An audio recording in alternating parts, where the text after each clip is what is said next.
Welcome back to my channel. Today we'll discuss MSc 106 Public Economics. Important question कि public डेप्ट क्या है, उसके objectives क्या हैं और हम उसे डेप्ट को कैसे रिडीम कर सकते हैं. कौन कौन से मेथड से जिससे डेप्ट को हम रिडम्पशन दे सकते हैं या डेप्ट को हम रिडीम कर सकते हैं. पब्लिक डेप्ट क्या है? एक टोटल आउटस्टैंडिंग बोरिंग होती है किसकी? सेंट्रल गवर्नमेंट की. इसमें हर तरह की ऑब्लिगेशंस आती है गवर्नमेंट की, इंक्लूडिंग करेंसी ऑब्लिगेशंस. ठीक है. Unlike an individual, government if under excessive डेप्ट कांट बी डिक्लेयर्ड इंसॉल्वेंट. तो अगर एक इंडिविजुअल होता है, अगर उसके एक्सेसिव डेप्ट हो तो हम इंसॉल्वेंट डिक्लेयर कर सकते हैं, बट गवर्नमेंट के केस में ऐसा नहीं होता. For individuals when expenditure is greater than income they then resort to borrowings और डेप्ट. इंडिविजुअल कब बोरो करता है? जब उसका एक्सपेंडिचर ज़्यादा होता है इनकम से, बट गवर्नमेंट में ऐसा नहीं है. इट कैन रिजॉर्ट टू डेप्ट even if it does not require funds. तो गवर्नमेंट डेप्ट तब भी ले सकती है जब उसे ज़रूरत नहीं है, as it influence distribution of money, income, capital accumulation and enhances employment and stability. Now objectives of public debt. public debt लेते क्यों हैं?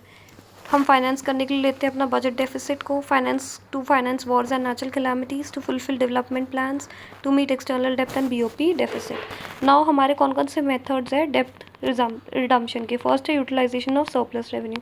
ये बहुत ओल्ड मेथड है और बहुत आउट ऑफ ट्यून है विद मॉडर्न कंडीशंस, क्योंकि बजट सरप्लस एक कॉमन फिनोमेना नहीं है.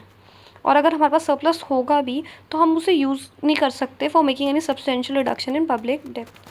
तो यही बता रखा है इसमें कि this is an old and badly out of tune method. Budget surplus is not a common phenomena. Even when there is a surplus it can not be use for making any substantial reduction in public डेप्ट. Second है purchase of government bonds. तो government क्या कर सकती है? अपने bonds खुद खरीद सकती है मार्केट में, ताकि धीरे धीरे वो अपनी ऑब्लिगेशंस को कम कर सके टू सम एक्सटेंट. तो ये लिखा, the government may bye her own stocks in the market, thus wiping off its obligation to some extent. This may be done by application of surplus revenue or by borrowing at a low rate if the conditions are favorable. Next है terminal annuities. ठीक है. तो government क्या कर सकती है? अगर उन्होंने कम्प्लीटली वाइप ऑफ करना है अपनी डेप्ट को, परमानेंट डेप्ट को, तो वो क्या कर सकती है? क्रेडिटर्स को एक फिक्स्ड अमाउंट दे सकती है ईच ईयर. ठीक है. तो उसे जो थोड़ा थोड़ा अमाउंट एनुअल पेमेंट्स देंगे जो ईच ईयर में, उसे हम एन्युटी बोलते हैं.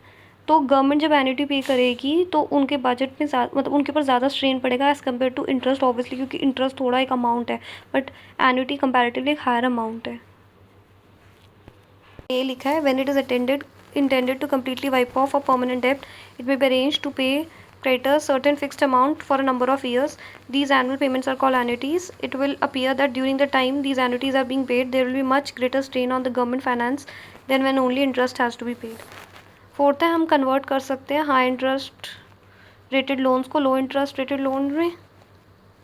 तो गवर्नमेंट बोरो करती है. अगर गवर्नमेंट ने कभी बोरो किया जब इंटरेस्ट रेट हाई है, लेकिन अब अगर इंटरेस्ट रेट कम हो गया तो गवर्नमेंट क्या कर सकती है? उस हाई रेटेड लोन को लो रेटेड लोन में कन्वर्ट कर सकती है. तो वही लिखा है, government may have borrowed when the rate of interest was high. Now if the rate of interest falls it can convert a high rated loan into a low rated one. Fifth है sinking fund. ये सबसे important method है. इसमें एक fund create करा जाता है for the repayment of every loan by setting aside a certain amount every year out of current revenue. The sum to be set aside is calculated over a certain period. The total sum accumulated together with interest thereon is enough to pay the loan. Sixth है capital levy. Capital levy is just like a wealth tax as it is imposed on capital assets. Firstly, enable the government को to repay its emergency debt by collecting additional tax revenues from rich people, that is people with who have huge properties. This reduces consumption spending reduce कर देगा. these पे tax लगेगा तो उनकी consumption कम होगी, इसलिए inflation भी वीक हो जाएगी. Secondly, progressive levy on capital helps to reduce inequalities in income and wealth. क्योंकि रिच पे लगेगा और प्रोग्रेसिव है तो इसकी वजह से इनकम इनइक्वालिटीज़ और वेल्थ इनइक्वालिटी भी कम होगी. बट इसमें क्लियर कट डिसएडवांटेज भी है. क्या? एक तो ये हैम्पर करता है कैपिटल फॉर्मेशन को, क्योंकि लोग कैपिटल फॉर्मेशन कम इस कैपिटल गुड्स में कम इन्वेस्ट करेंगे. Secondly, during normal times this method is not suggested. Thank you guys. Do like, share and subscribe my channel, and do comment which next topic you want me to prepare a video for you guys. Do subscribe my channel. Thank you.